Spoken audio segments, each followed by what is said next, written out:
जैसा कि आप सब जानते हैं कि कल हम सब मुस्लिम एमएलए सम्मानीय मुख्यमंत्री जी के पास गए थे और हमने बकरा ईद से रिलेटेड सारे इश्यूज के बारे में बात की थी। एक बहुत बड़ा मुद्दा आ गया था कि महाराष्ट्र गौ सेवा आयोग, ये गवर्नमेंट ऑफ महाराष्ट्र की संस्था है, उसने डायरेक्टली सारे मार्केट्स यानी जहाँ पे जानवर बेचे खरीदे जाते हैं, एपीएमसी मार्केट, सबको लिख दिया था कि 3 तारीख से 8 तारीख तक आप बंद कर दीजिए। ये बहुत बड़ा मसला था, इससे जानवरों के दाम कई गुना बढ़ सकते थे।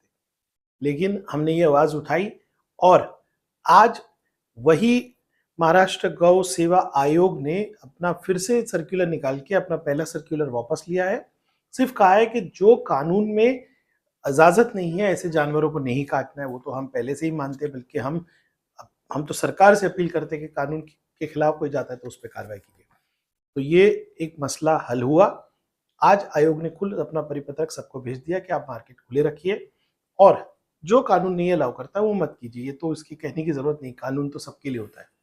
दूसरी एक बात है, और मैं मेरे पूरे कुरैशी जमात के सभी भाइयों के लिए ये खुशखबरी दे रहा हूँ। अल कुरैश ह्यूमन वेलफेयर एसोसिएशन, जिसमें शाकिर कुरैशी साहब है, मोहम्मद कुरैशी साहब है, उमर अंसारी साहब है और आसिफ कुरैशी साहब है, ये लोग मेरे पास एक बहुत बड़ा मसला लेके आए थे 2022 में।